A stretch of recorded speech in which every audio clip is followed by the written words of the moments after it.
independent research around best practice. And so the purpose of this assessment was to position North Dakota to develop a consensus-based, data-driven statewide plan that ensures that juvenile justice system more effectively protects public safety, reduces disparities, and improves outcomes for youth.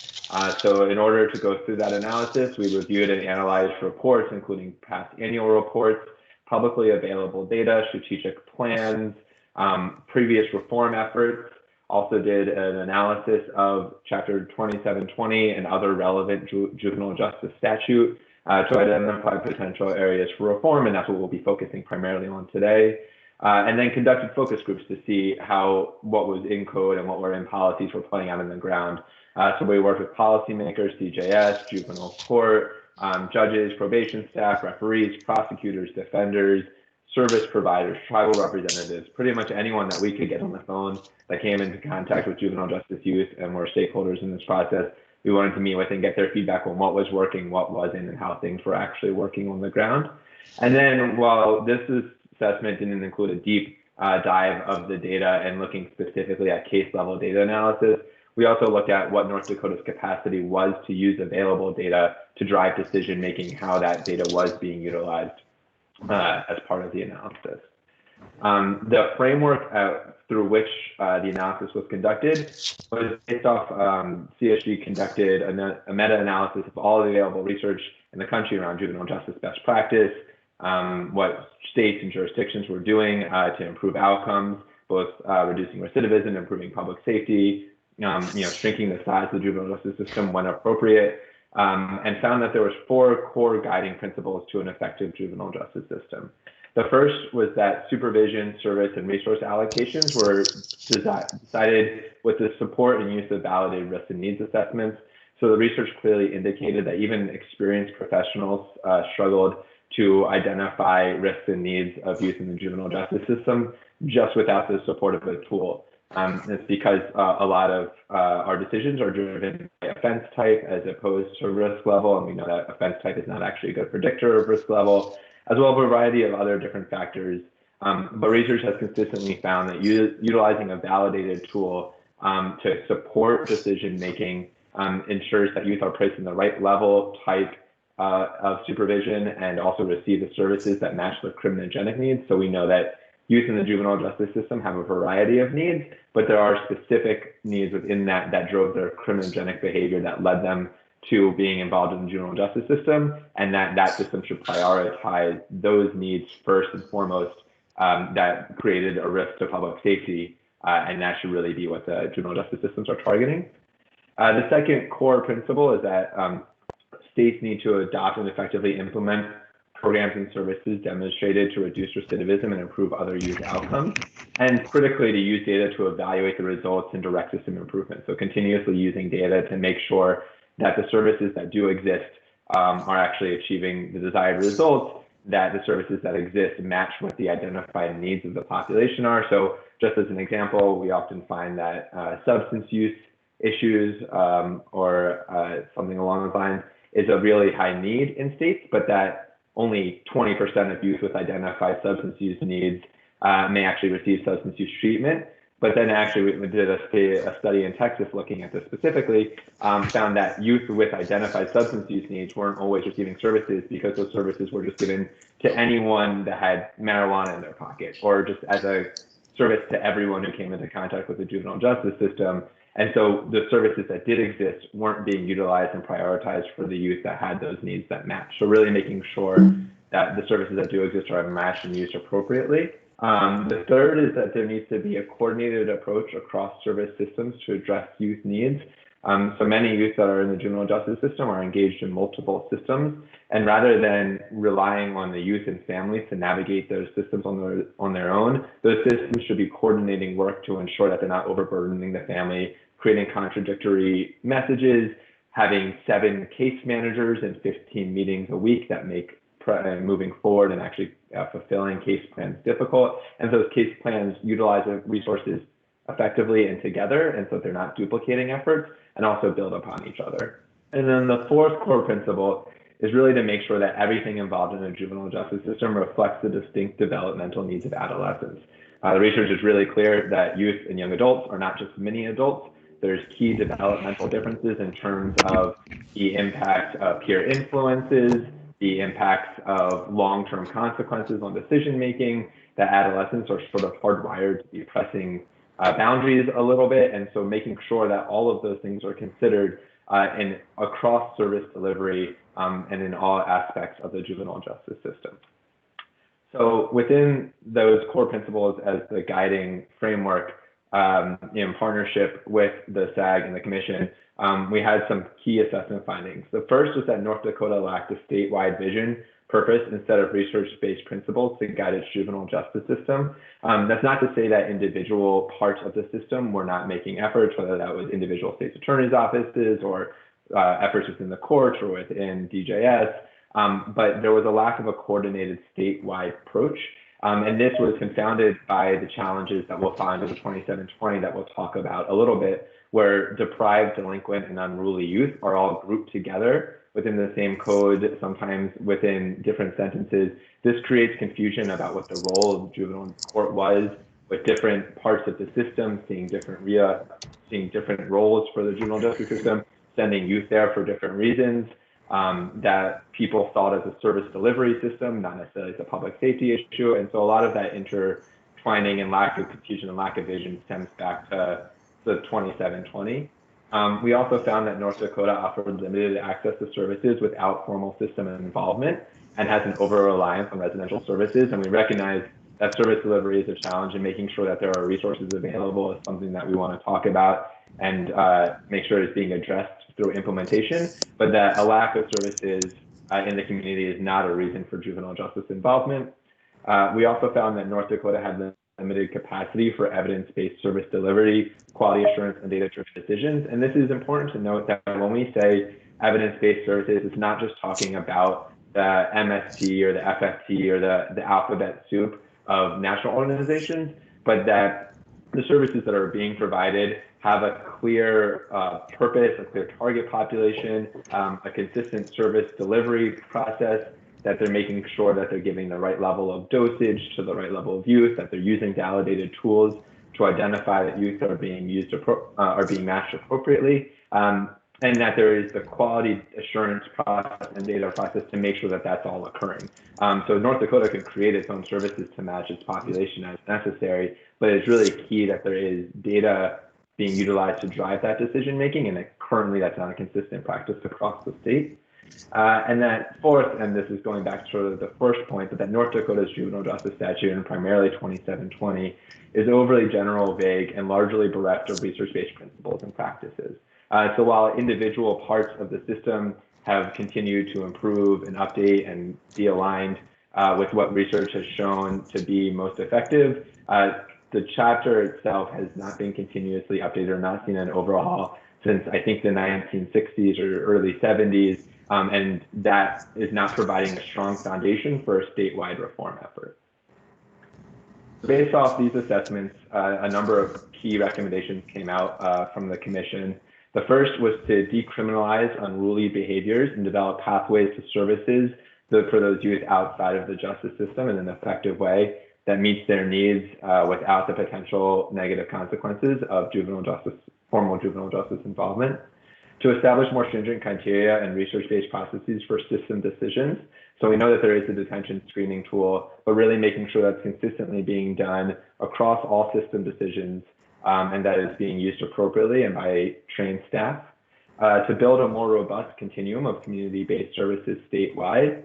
To strengthen statewide commitment to and capacity for evidence-based services, and to align state statute with system improvement recommendations and more generally research best practice with the goal of matching youth with the appropriate level and quality of supervision and services. So we're going to be primarily talking about, I think, that last piece, the first and last piece today in terms of the impact of the reforms to 2720. I'm going to turn it over to Tessa to talk a little bit about how the Commission and SAG and the working group turned these recommendations into what we're talking about today. I can advance these slides for you. Tessa? Tessa, this is Lisa Johnner. Before you get started, could I just ask anybody who's not muted to please mute? I'm hearing some background noise. Might just be helpful. Thank you. Okay, so hopefully y'all can hear me. You might also notice that my name comes up as Mindy Anderson. Clearly I'm not Mindy Anderson. I'm far less intelligent than her, but she graciously offered me her desk this morning when my technology decided not to cooperate. So here we are, Tessa Vaughan, not Mindy Anderson, so everyone is aware. And so, Jacob, thank you for moving through these slides for me, because I'm not using my computer, so I no longer have them. So we're having a great day, but we're going to get through this. So what we kind of did as a group was sit down and try to take the recommendations from the CSG and make them work for our state. Most of us on this, or all of us, are probably law trained on this call. So when we hear that our code is, bereft or, overly vague, if you look at the title of our original code, it's the Uniform Juvenile Justice Code. So none of us are surprised, because we know how the uniform codes had come about. They're created by a different bunch of intelligent people and were adopted, by the states if that worked for them. So of course, our statute isn't tailored to fit us perfectly for North Dakota. So it should be no surprise that we're here and we're working with something that is, vague and tends to cover broader areas without a lot of specific delineation. But that's kind of why we're here today and why we tried to fix it and make it work better. I don't know how many of you started working in juvenile cases as the very first part of your job, but I definitely was that person. And I can tell you that I hated it because it was super confusing. Because people always say, read the statute. That's your best guide. I read the statute, not a great guide. It just wasn't working. And so I'm happy that we're here and doing this. I think what the group overall did was try to make things more organized, make it more user friendly, take a lot of things that we were doing behind the scenes that weren't written in code and get them in the code so people know that we're doing them.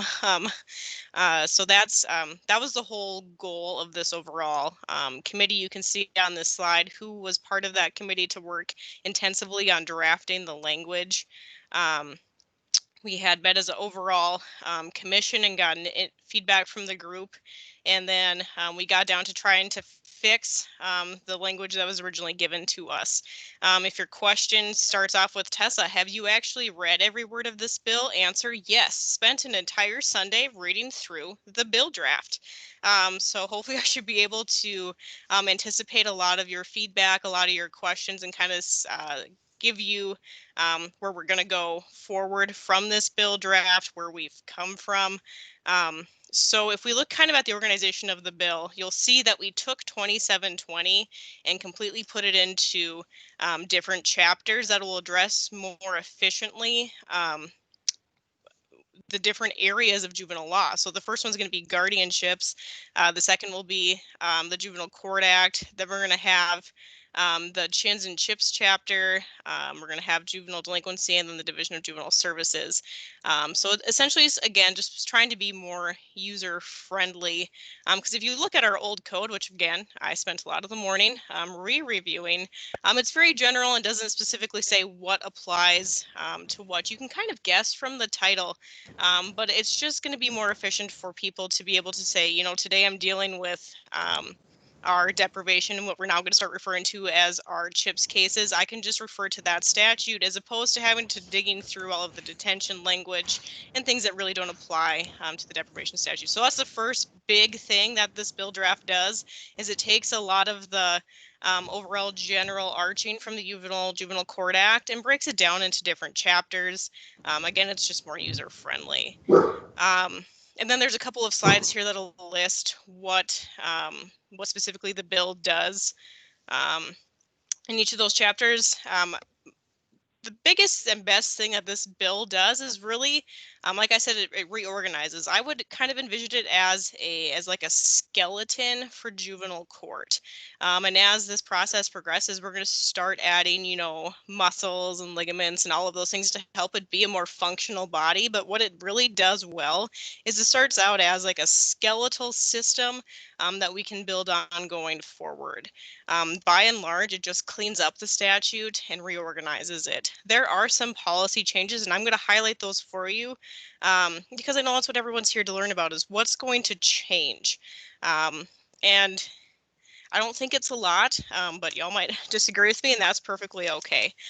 So again, I think it's good that Jacob started by saying this is what was wrong with your statute, what we needed to fix, and hopefully as you read through the bill draft, you were able to see that we tried to do that.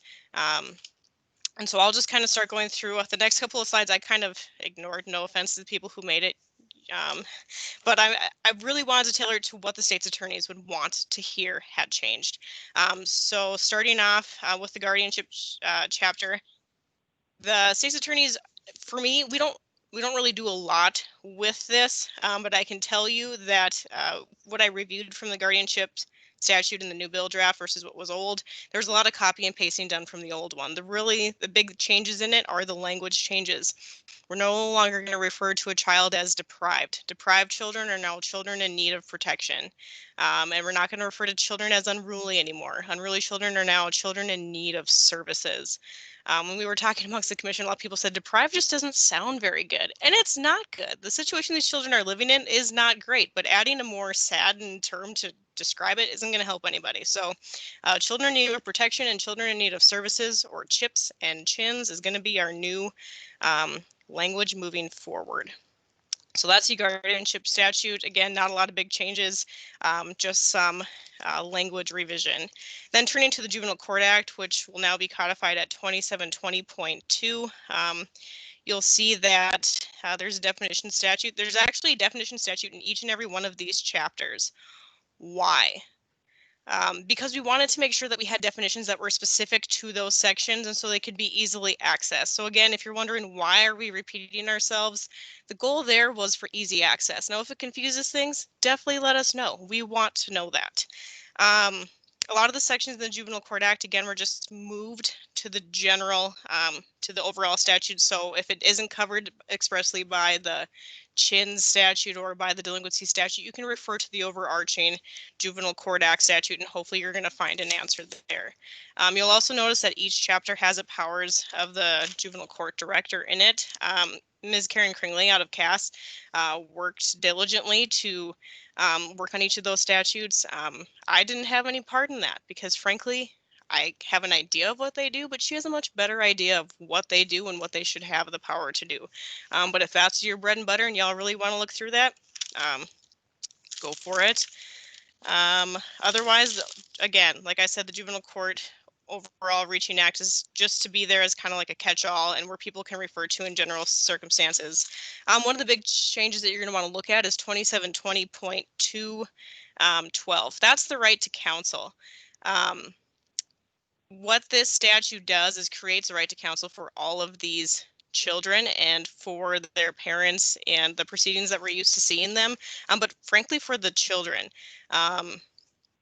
And it applies in delinquencies, the CHINs and CHIP statutes, or especially in the CHIP statutes if the child is of sufficient age and competency to assist counsel.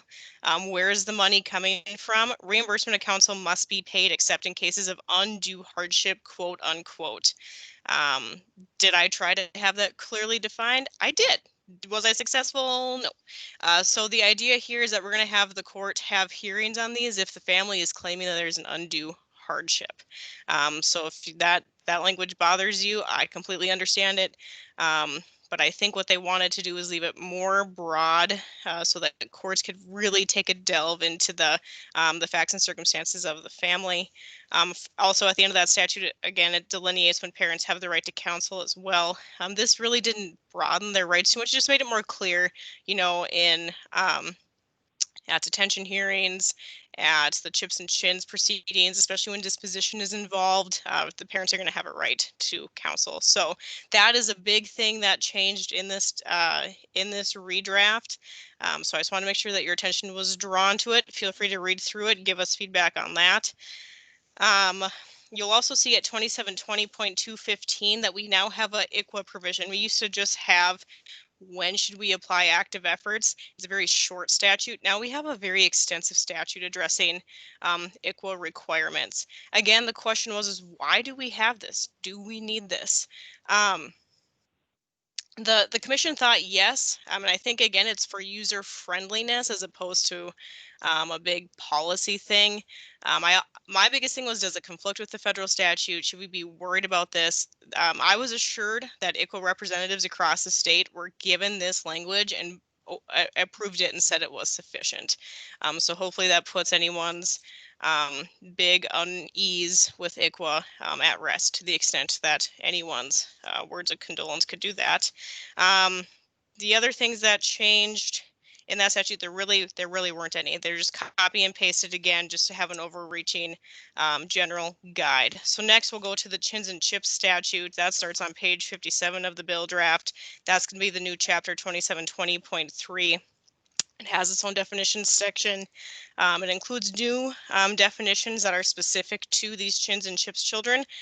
Also very helpful. It defines what a chins and a chips child is, so be sure to review those.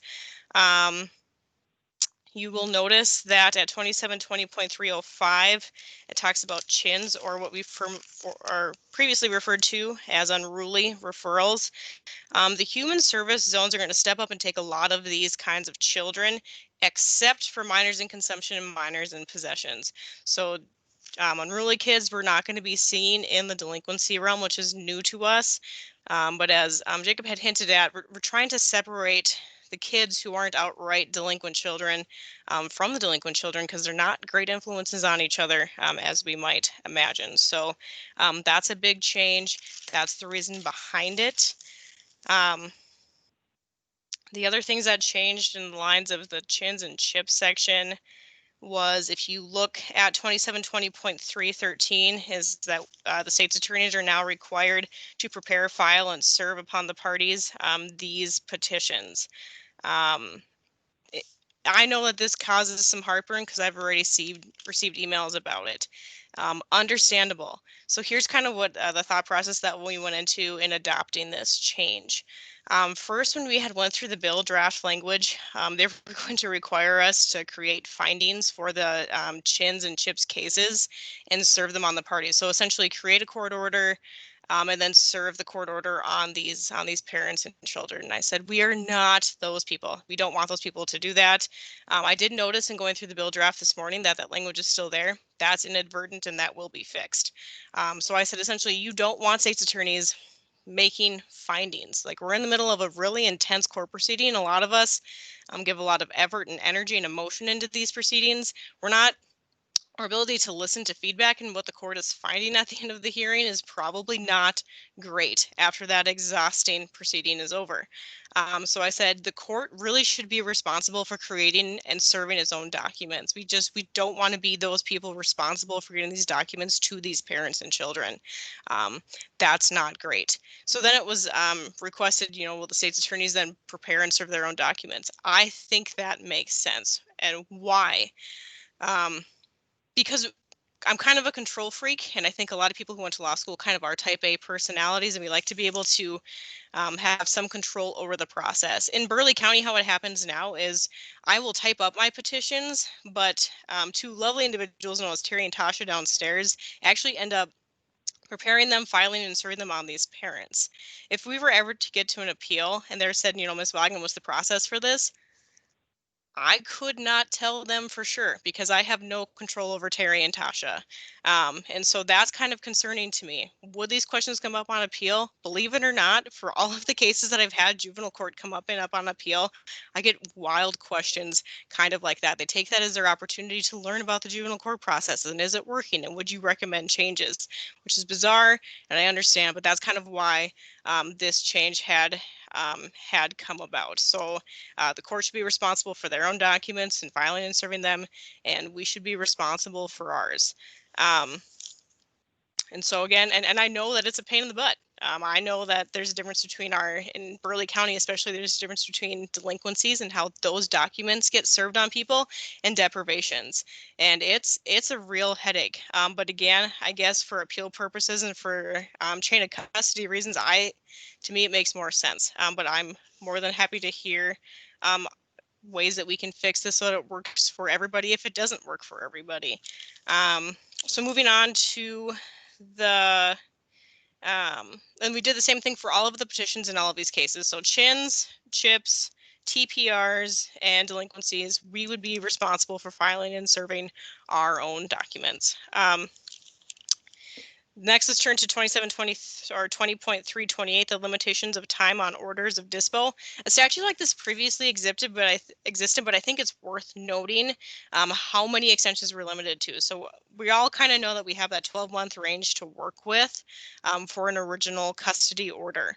But the amount of extensions we've seen kids in services for a long time. So that has now changed, that we can only request for a service order 2 4-month extensions. For a custody order, we can ask for 1 12-month extension. And I think the reason behind that is we're really trying to not use lack of services as a reason for keeping children in these in-court proceedings. Unfortunately, I am not the expert on how all of the new services will be arranged and made available to parents and children. There are, again, better experts in the room than me on that, but that is the big goal. Our goal here with the Commission on Juvenile Justice was just to work on revamping the statutory language. So if you have questions on that, definitely ask.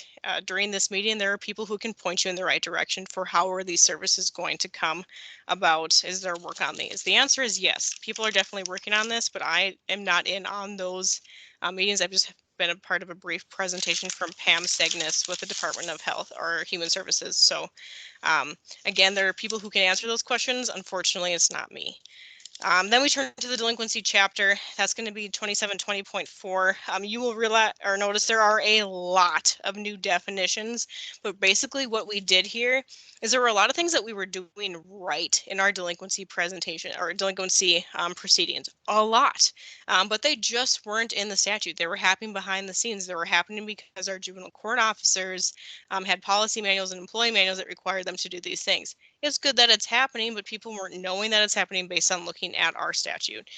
So a lot of credit is due again to Ms. Kringley for going through their employee manuals and basically plugging in these systems that were already in place. So you're going to see a lot of new definitions in that area. Another thing worth noting is that 2720.403 venue. Venue used to be appropriate either where the offense occurred or where the child resides. That language starts out that way, but if you read further, it says if we're alleging delinquent conduct, the correct venue for that is where the conduct occurred. So as in Burleigh and Morton County, we're right next to each other, and there are a lot of kids committing delinquent acts in both counties. And we used to be able to have just one county take, if that kid lived in Burleigh County, for example, we would be able to address both the delinquent allegations occurring in Burleigh and Morton counties. That cannot happen anymore. So that is worth noting. I think it should be taken into account when we're preparing our petitions, and which county should be preparing those petitions is probably the ones with the more severe delinquent conduct. So just something to kind of take into account. If you look at 2720.404, they had mentioned a lack of a screening tool. And, if you look at our statutes, we were just placing kids in detention for, one of 4 reasons. And it didn't really show that we were already screening these children to see if they were appropriate for detention. But now we have that. So 2720.404 now references that detention screening tool. It is required to be conducted by law enforcement or a juvenile court officer or someone else who's really getting into contact with that child near that point of arrest.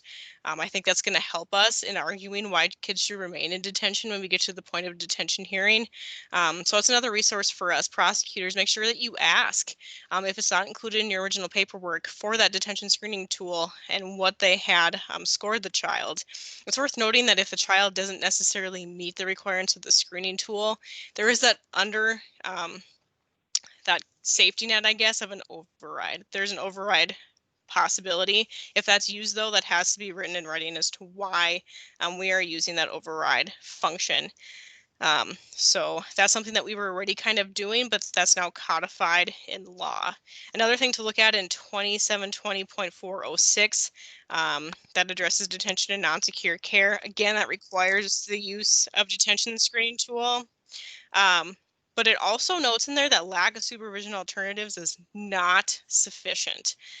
So because we can't have anyone supervise the child is not a reason to put into detention. I know we've all probably seen a case where detention has been the result because we don't know where else to put this kid. So we're going to have to start watching for those and making sure that literally every resource has been expended, and we have to show that this child is an unreasonable risk to the community in order for them to be detained. So that's kind of your new key language, is an unreasonable risk to the community. That's the only way the child's going to be held. And rest assured, there's going to be a lot of professionals who've already come into contact with that child prior to them getting onto our desk for a detention hearing. So just make sure that you are aware of those professionals, the law enforcement, your juvenile court officer, maybe your PYB worker. Just use those as your resources as to why we're here at detention, and don't be afraid to push around on people who can get that child back into the community some way. That's kind of our job. We're gatekeepers. We don't want to go in front of a court and say we should hold this kid when the statute doesn't allow for it. So don't be afraid to reach out and make sure that we kind of, press back where we think that this kid needs to go back into the community. Let's see, we're just talking about detention. I think if you look at 2720.409 is a next good one to look at for detention, because there are cases where we've had detention, and I think they stick out in our minds where no parent appears for this kid. This kid is sitting at the table by him or herself, and it's depressing and sad. But now, instead of holding a kid in detention because of that reason, that no parent is willing to come and get them, what happens at that point is the human service zone is notified and a CHIPS hearing is commenced, because the child is ultimately the parent's responsibility. So we do have now that little safety valve in place for if we get to the point where, we say lack of supervision isn't a reason to detain. Now we can use a CHIPS proceeding instead against the parents to get that child where he or she needs to go. That isn't in secured facility if we can at all avoid it. You're also, if you're reading through some of those, you'll notice that kids are going to start being screened in these. We want to make sure that we're not sending severely mentally ill children to secure detention, because it's probably not the right place for them. So there will be professionals having contact with these kids, screening them to make sure that we're not further traumatizing them by placing them in detention. You'll also note at 2720.410 that diversion is now codified. And at the very end of it, you'll notice that schools are going to be largely responsible for taking care of delinquent acts that are of a misdemeanor or infraction level that occur on school grounds. The language that you probably reviewed did not include the misdemeanor or infraction level offenses, but that was inadvertently missing from the bill draft. So rest assured that is going to be added. And we basically want schools to be able to handle a lot of things outside of the courtroom, if at all possible. You'll notice there are a couple of exceptions in there, and those were ones that the team had discussed as to whether a school would be appropriately equipped to handle those kinds of cases. So it's going to be easier to get those cases into delinquent court if it needs to happen. The schools are already, I think, being briefed on their new responsibilities and the services that will be available to them.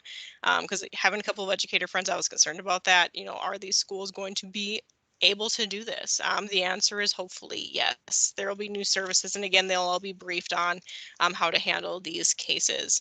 So that's a big change that I wanted to bring to your attention. You'll see at 2720.411, informal adjustment is codified. You'll also notice that at 2720.415, a a predispositional assessment is going to be required prior to adjudicating a child. And in Burleigh County, they've already started to do this. I don't know what's happening across the state, but essentially our juvenile court officers have been administering the YASI, that youth assessment screening instrument, on these children, and trying to assess what kind of disposition is going to be essentially narrowly tailored to fit that child.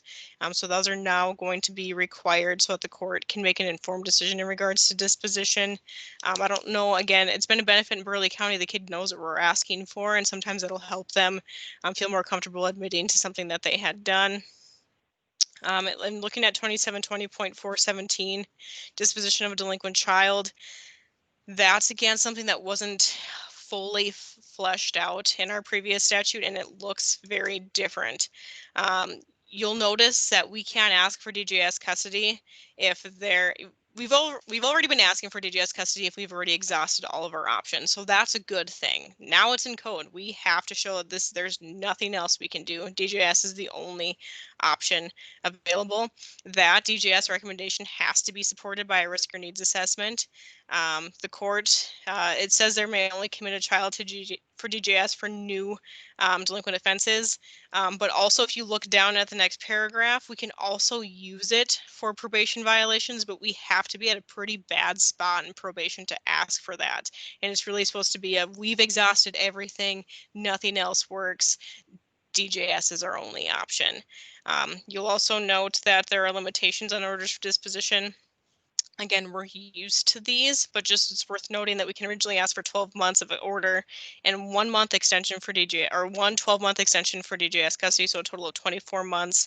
And then we can ask for 2 4-month extensions for probation. So again, just look at those because they're newly worded. They're different than what we're used to. Let me see what else. And then the other thing that was added in the delinquency was 2720.424. Reasonable efforts are required to prevent removal of these children. I think we were already doing that, but I think it makes more clear that the original statute from the Uniform Code does follow through into delinquency cases. But again, I think it's something that we've all already been doing. So that's kind of the overview. Those are the specific provisions that I've looked through that I think that we're going to care most about. And that's just me. I'm one person. I think there's a lot of people on this call that are a lot wiser and have been doing this a lot longer than me. So I look forward to your guys' input as to what we can improve upon. I will also note for this group that I have 12 tabs of potential changes to this bill draft that I will be bringing up with the group in a further additional meeting. I think we've already kind of talked about that. We're going to have some house cleaning type amendments. And so just to let you know that I have about 12 areas I'm going to be keeping the pulse on. Some of them have to do with juvenile drug court and keeping them in the right spot. Some of them have to do with, again, cleaning up that language, removing our requirement of having to draft the deprivation orders, because we should not do this. And yeah, it's a lot of language cleanup, but just I've caught 12 of them, but I look forward to hearing more suggestions from this group. So with that, that's kind of what I've noted, but feel free to start asking questions or give us input. I have a pen and paper ready to take down your suggestions. Tessa, it looks like Fritz has a question. Okay. Thank you. I got a copy of the bill draft now. I'm looking through it. Thank you very much for helping me with that link. I appreciate it. Yeah, I think if it looks like we have like about 30 some odd people, 40 people in this meeting. So if people want to raise their hands in Teams, if you have a specific question, if you don't know how to do that because this isn't the thing you're used to using, I think people can just jump in. But if you do have a question, if you want to raise your hand in Teams or just start talking, I think we'll want to make sure that we're addressing everyone's concerns and clearing up any misunderstandings. So please let us know.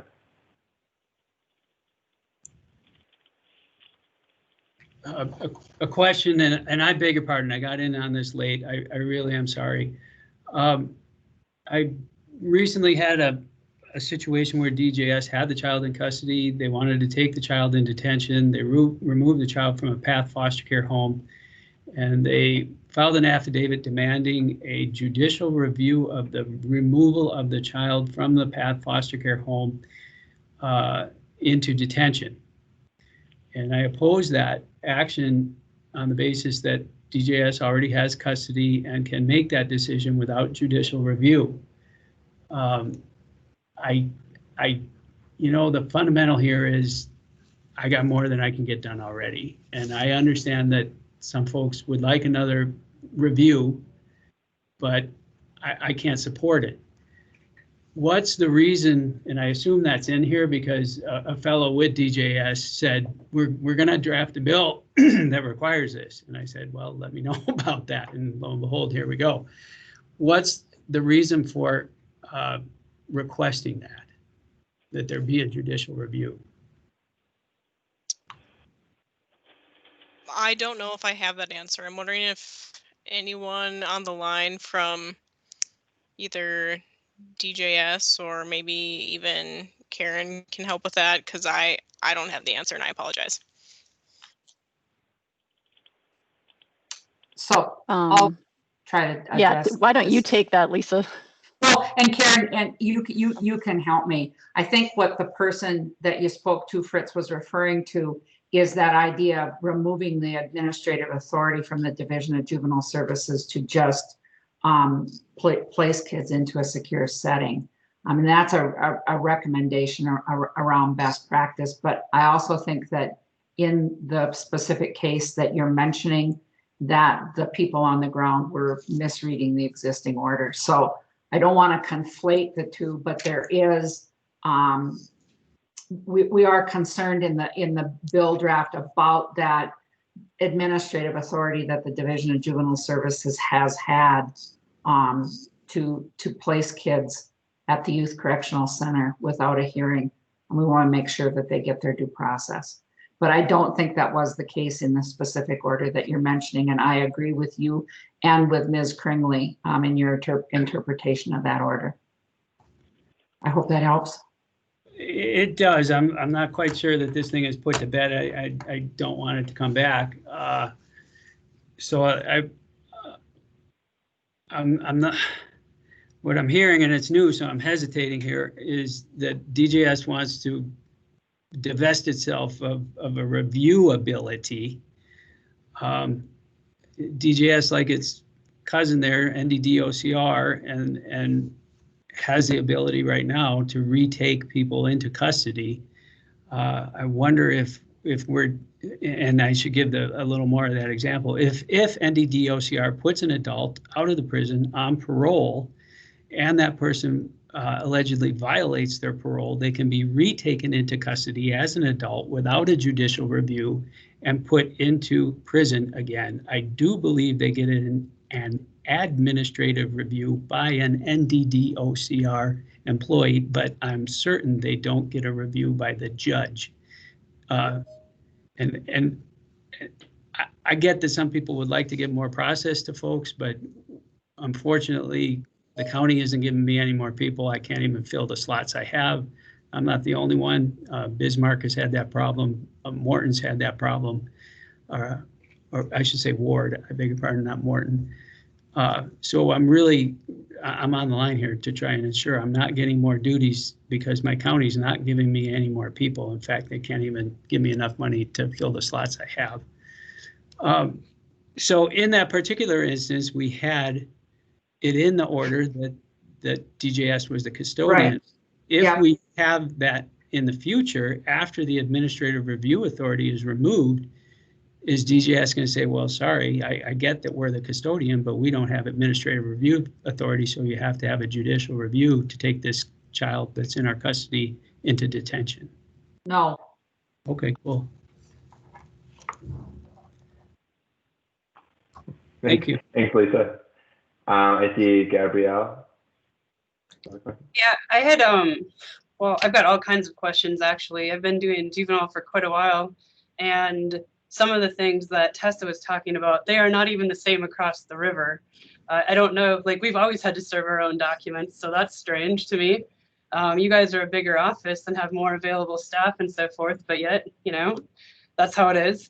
I do have some concerns about the school piece particularly. So I had heard that YCC was talking about integrating kids at YCC into our public school system here. But now you're also diminishing the ability of the school to call in law enforcement to help deal with any potential issues, unless there's some extreme circumstance. And I do have a lot of concerns about that. And that is unique to our jurisdiction, but we also deal with all of the YCC cases. We're also now told that their DOCR is moving female prisoners from New England to YCC while we have kids in detention out there. And we're told that they're low risk, but as we all know, there's very few people actually getting sent to prison these days or staying there. So there's not, as far as low risk, if they were low risk, they'd be at center or at BTC, or they'd be back in the community. So I do have concerns about a number of these things. As far as the review period, I don't know why we're capping it. And I say that because we've had kids, in DJS custody for a while, but sometimes treatment, like sex offender treatment for some of these juveniles, because we've tried other options, sometimes it takes more than 2 years. And are we just saying that then we're just going to terminate that after, 2 years of services because we've met our statutory limit? Like that doesn't seem appropriate. That seems actually counterproductive to rehabilitation. And I don't know if that cap also then applies to children who are deprived, the possible reviews for extension for custody. Because in that case, we have kids or families working towards reunification. Then do we have to file again for deprivation instead of still working towards reunification on a permanency type system? That to me seems counterproductive as well. I also have a question about the, normally we have unrulies, and as anybody that works in the system, we get a lot of calls over the weekend. We get a lot of calls after hours to law enforcement about runaway juveniles who are at risk because they're running away, who then might engage in delinquent behavior, but lots of times aren't engaging in delinquent behavior. Their parents don't have control. And it does put them at risk, but normally they would call law enforcement.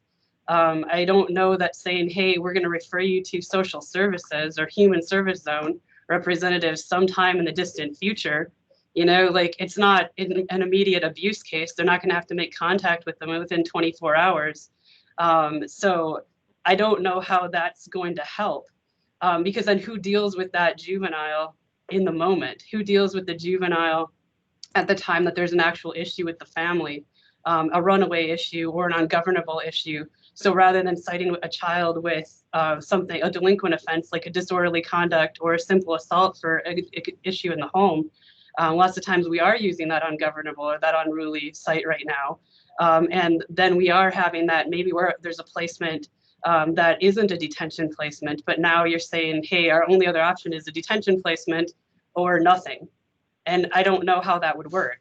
So is there some guidance on how that would work on those, like when there's actually an issue?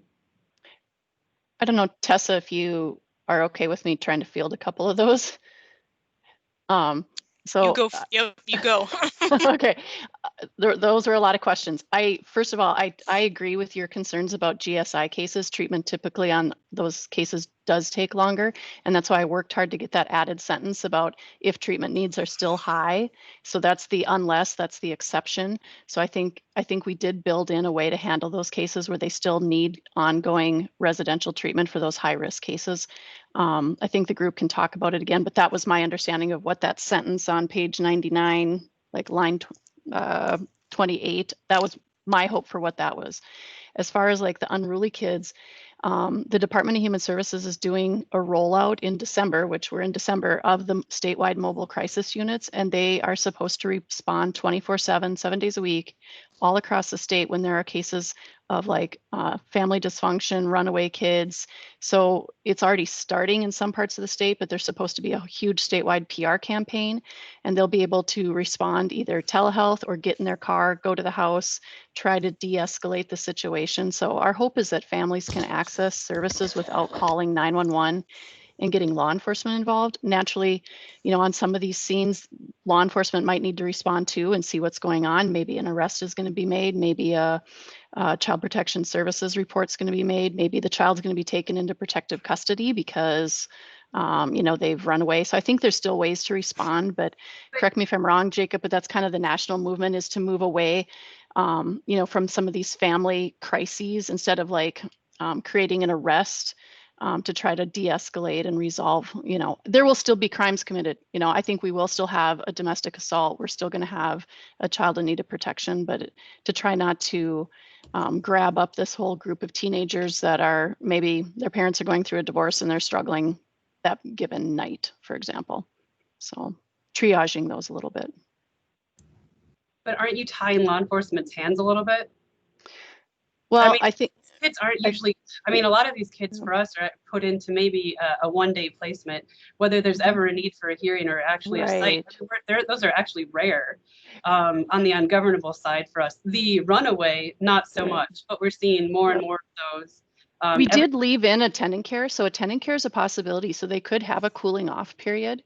And we left in their sentence about law enforcement can take a child to attendant care. So I think that could be kind of that, cool down period, triage period. And the zones will have to triage these cases and decide, to what extent, whether it's a referral to services or family case management, something along those lines. And I would add, Karen, and I think you're bringing up an important point, Gabrielle, that what we found in North Dakota during our assessment is that traditionally access to services was tied to formal involvement. That was the way to get someone into services, as who you called, that's how you address the issue. And so, right, like this is a change from that practice.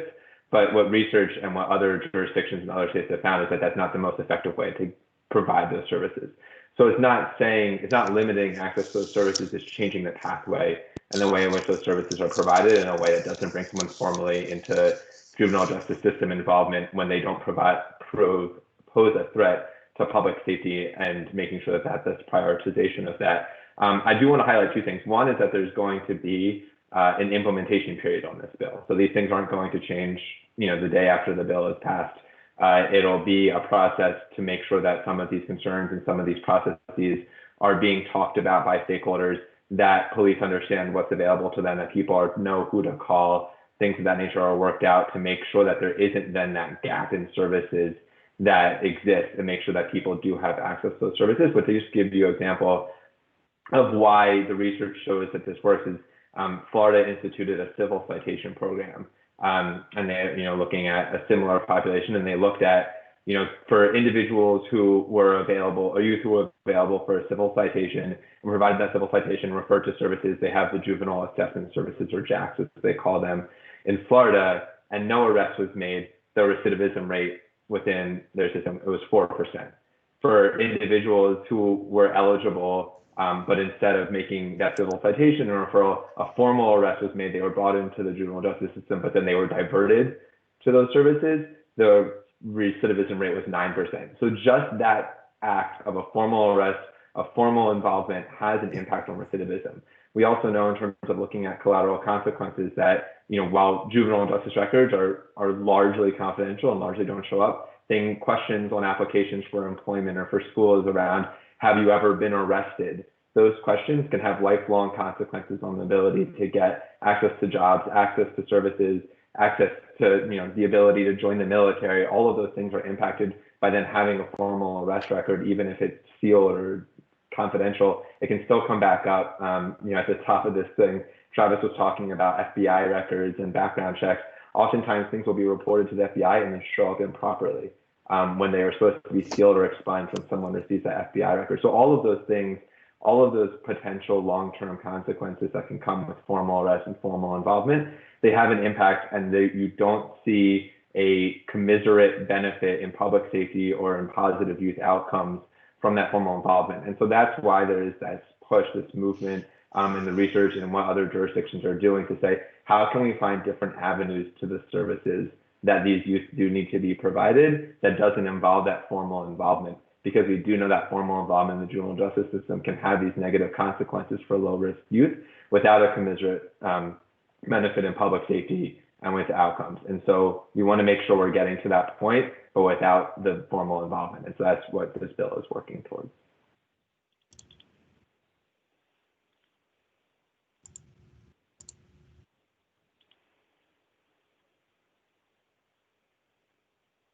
I don't know if that addressed all of your concerns or It not. doesn't. It doesn't really address the YCC schooling piece either, because I don't know, we're always told this last, you know, it's like, oh, hey, you got to deal with this now. And everybody's already made these decisions for our jurisdiction. Yet we're the ones that have the youth correctional center here. And we deal with the kids that run away or that attack Chief guard. Ziegler is on the commission. He doesn't do any juvenile work. Mm-hmm. You know, like our HP responds to those calls usually, or they used to. Now, sometimes it's DOCR and sometimes it's HP. So that's a cause for concern. I don't know. So maybe Lisa knows what's going on and can tell us, but we'd like to know that here, because we have the responsibility of dealing with those cases. So I'm a little confused as to what your specific question is. We had been told that there were kids that were if kids are placed at YCC, that they're going to be considered for placement into our public school system. So there have been, I think maybe two, maybe it's just one youth who were placed from the Youth Correctional Center into a foster home, and were allowed to come back across. The foster home was in Bismarck. We're allowed to come back across the river for school. And so I think what you also might be talking about is some future planning that is just in the discussion phases about using some sort of, maybe one of the buildings on the Youth Correctional Center campus as a transition center where kids could step down without having to go into one of the residential programs. And so kids might, it would be not at a secure correctional level of care. They would be those kids who are either can't go home because there's not a family, or you know, are probably headed out on their own, maybe need to finish some school, probably need to get a job. Those sorts of situations that previously often ended up in the residential foster care system. But those are just conversations that, you know, one of the things that the juvenile court has worked really hard on over the last several years, and a combination of their good work along with a drop in serious juvenile crime, is that the number of kids placed with the Division of Juvenile Services is considerably less than it was 5, 10, 15 years ago. I remember a point in time when there were 525 kids under the custody of the Division of Juvenile Services. There's just a little over 100 today. And so although the percentage of kids who are confined at the Youth Correctional Center is about the same, that still brings us down into about 20 kids. And so this is a 110 bed facility. State resources are limited. You can expect that the Department of Corrections is going to use the resources that it has for some purpose. Now, I don't know exactly what that purpose might be. Clearly, as people have conversations, they also have them with stakeholders and partners in the community. But those things are all just ideas that have been talked about.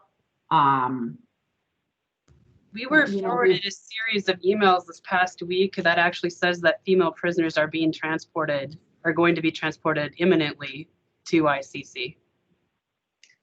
Well, that would be news to me. Okay. I mean, we would like to know when that does happen so that. I bet you would.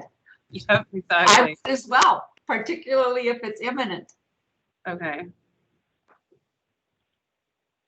So, like I said, you know, we've talked about many things that we might be able to do, and we've done some planning around some of those things. The other thing that we've done planning around, just so that this isn't hanging in a cloud, and someone hears about it, is, you know, if we get an outbreak, a COVID outbreak, we try to distance people. And so one of the other things we've talked about is whether or not we could use an empty building to spread out the population a little bit, so that, I mean, you might hear something like that too. We haven't done any of those things, but you never, in corrections, you don't you don't just do something without having really good plans and plan A and plan B and plan C, right? So, so we do fairly thorough planning around any idea that we have to determine feasibility. But we do have, like I said, we haven't had, I don't think 25 kids. That would be including the detention kids for probably 7 or 8 months.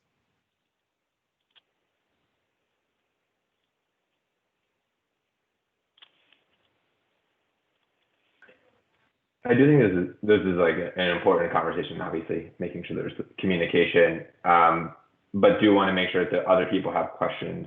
And I know we're already over time, so I appreciate anyone who's stuck around. I see Fritz has his hand raised again. Not sure if anyone else has questions, but want to make sure we're addressing concerns. I beg your pardon. I didn't intend to do that. I think I left it there from before, but it does. There is another issue I would like to bring up about schools and the idea that, you know, we want fewer children in detention. I appreciate that. I am hearing from my schools that they're not staffed to take care of the dangerous juveniles. We've had, okay, they were only stabbed with pencils, but the teachers still didn't like it. And the one special ed teacher got out of that high school job and took a job as a kindergarten teacher. So another child who was with DJS for years was put into the community in Fargo. I talked to the assistant principal, a lady with a master's in psychology, who said, we don't have the resources to take care of this kid. We're not geared to do it. We are now making the schools the treatment facilities for these juveniles so that we can grow. We've got fewer kids in detention. And they're violent kids. They break property and they break people. And I don't know if the school is being consulted. Ms. Biergard said they are, but I personally consulted my district principal in the high school and assistant principal and the people involved in those violent acts, and they feel like they're getting dumped on. And I also talked to the lady in Cass. The bill doesn't prohibit any, felonies, and actually even the section limiting infractions and misdemeanors wouldn't go into effect till 2023. So part of the reason we did it that way was so that we could work with the schools on a process. But we would not be prohibiting, felonies from arrest, detention, or referral to the juvenile court system. The process of apprehension is one thing, but the process of release or resistance to getting them into a residential treatment facility is the difficulty. The schools just aren't given money to have these specialists here. Anecdotally, the one child was a special needs child in a way. He had problems paying attention, so the principal would give him swimming pool therapy where the kid was taken to the pool to relax. And the principal is watching him swim for an hour, hoping the kid will calm down. So there's a staff, 1-to-1 staff ratio that this school took out of its, people doing their jobs that they used to do. Now they're doing the jobs that DJS used to do. And nobody's given them the funds to do it. Yeah, I don't know. If it's a youth that is not criminally responsible or not competent, we have had cases where we've had kids that, could not be held criminally responsible, but they have committed violent acts. And those are kids that I would see as children in need of protection or children in need of services. They might be in need of residential placement. I guess it's hard to talk generally. Like if you're talking about a criminal kid who, can affect the mens rea to, commit a crime against a school teacher. I think our bill, much of that language we use today is still in the bill, as far as addressing those cases.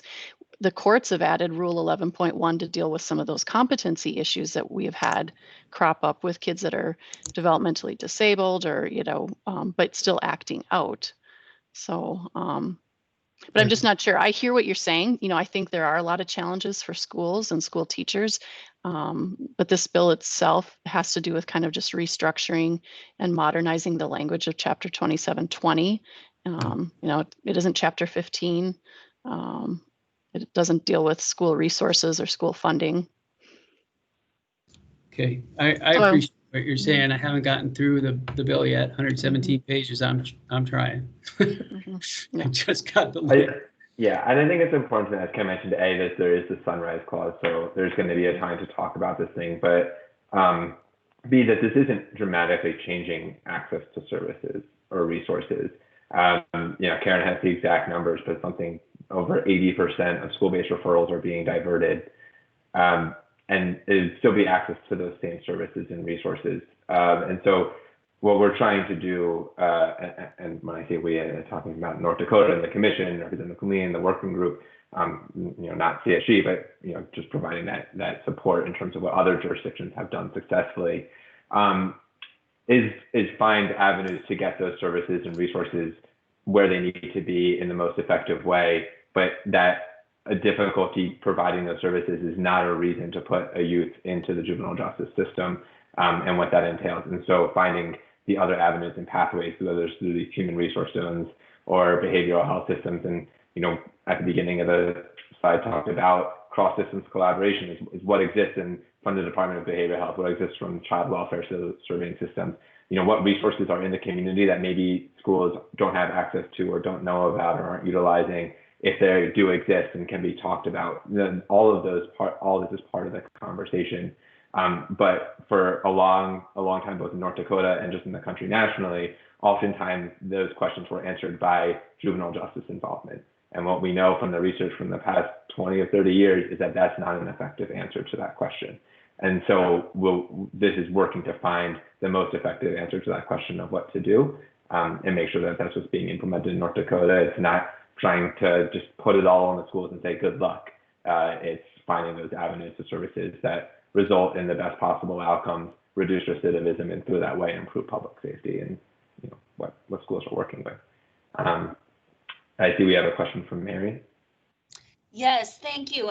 Tessa, you had spoke earlier, just to clarify, about some of the documents that the state's attorneys will be more responsible for preparing, as opposed to juvenile court. And I do appreciate the omission of making us responsible for the preparation of the court orders. But I'm kind of curious as to what other documents we would be responsible for preparing, because I can't think of any other documents that I don't personally prepare in Burleigh County for deprivation cases anyway, with the exception of the court orders, orders appointing guardian ad litem, et cetera. Nope. Mary, you're correct. The ones that you are preparing are the ones that we're going to be required to prepare now, the petition and the summons. Our documents only. Yep. So the court would be the whole overarching theme is the court's responsible for its own documents, preparing and serving, so orders and stuff like that. And we're responsible for our own documents, so the petition and the summons and any motions or requests to reset and stuff like that. So, but what you're already doing is what we're going to be doing. Oh, okay. All right. Thanks for clarifying that. Yes, thanks for asking for clarification. I appreciate it.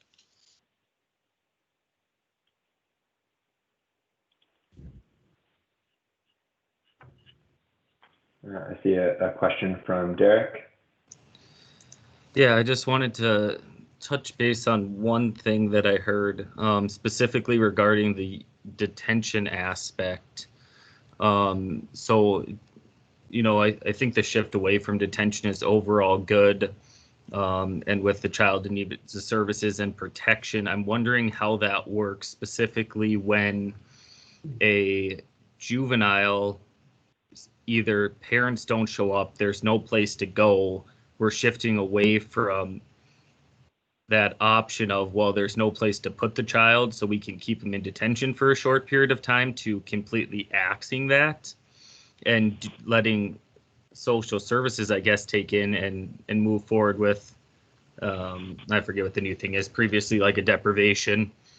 So what's going to happen with the child for that period of time in between the detention hearing, where you theoretically cannot hold the juvenile in detention, to when social services is initiating like a deprivation hearing? I mean, a lot of times there's no place to put the child. And now it's like, okay, so we can't hold the child in detention, so we got to do this deprivation proceeding or child in need of protection, whatever it's called. And I feel like there's a gap right now of there's no answer for what's going to happen to this child for that 10-day period. I think there needs to be an answer for that. And right now, I don't think there is an answer. I think there's a lot of times that I go down for detention hearings, either parent doesn't show up, or it's a domestic case, or a terrorizing, or a GSI within the family, and the parents can't take that child back. And so if the child can't take him back, but he's not a danger to the community, theoretically, we're supposed to be releasing the child, but the parents can't take the kid back. So now we're supposed to be doing this child in need of protection, but we can't keep him in detention. Like, I just feel like it's kind of just spinning in a circle of there's not an answer to that question. I feel like at least. But don't you think, yeah, not to argue at all with you, Derek, but don't you think we have had cases where, even a terrorizing or a GSI with a family member victim where we have had a detention hearing and held, but then said, may release to uncle. Like my staff go and look for a relative who will take this kid in pending the next stage of the hearing. I mean, I think we do that right now. There are other cases, if you had a very low level delinquency where really we're just waiting for the parent to show up and pick them up, maybe instead they would move over to a tenant care, to a non-secure site, waiting for mom to drive there from Williston, or, mom to get there from wherever. But I see what you mean. I mean, I think it's hard to spell out every possible scenario. And what I've been trying to do is, just even map out different cases in my head as we work this year under our current statute and try to think how will it be different under the new bill. And as I do that, I'm finding little bits and pieces. I'm like, we need to seal this up, or we need to have a process for that. But I mean, I think it's a great question. And of course, in Fargo, we deal with the most detention. So we see this the most. And it's nice when our jurisdiction has attendant care, but that's not statewide. And it is nice when an uncle or relative is available, but that's not always the case. Right. And so will this happen a ton? No. Should there be an answer for it? Probably. About just what to do in those situations when you have someone that's just like in that gap and there's not a clear answer. Those are tough cases. I think those GSI, they're different than adult cases where they can be out on bond, when you can't release a kid to their own recognizance, so you need, and the victims in the household, there aren't many, but there could be, 10 a year like that, where we're desperately looking, and foster homes don't want to take those kids in. Yeah. And I'm seeing more violent cases where the parents just don't want the kid. And so it's like, if the parent refuses to take the kid and there's not like a family member or something, there needs to be some place for the kid to go. And I don't know if attendant care is that solution for a 10-day period. You know? Agree. So that's just my thought. I don't know what the answer is. I haven't looked into it enough, but just I know maybe Jacob has some great national answer that he would supply to us, and we could follow that model. But I agree, it's a good question. Yeah, not off the top of my head, but it doesn't mean it doesn't exist. I think I've only worked in like 17 states, so there's a few that I haven't worked directly in. But yeah, and that's why we want to have these conversations, is to make sure that we're talking through these cases and coming up with solutions and making sure that that's not something that falls through the cracks, and that this bill is working the way it's intended to. So appreciate you bringing that forward.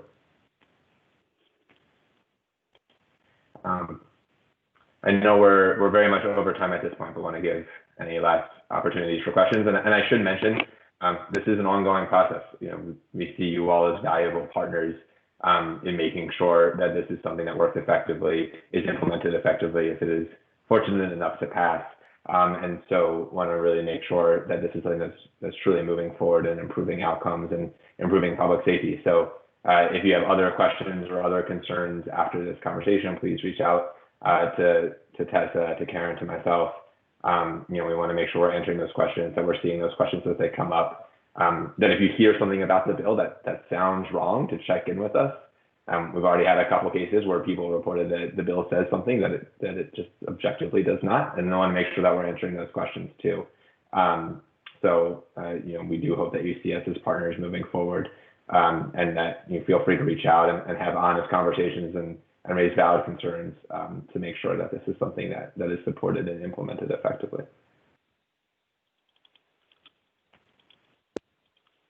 So I don't see any additional hands raised.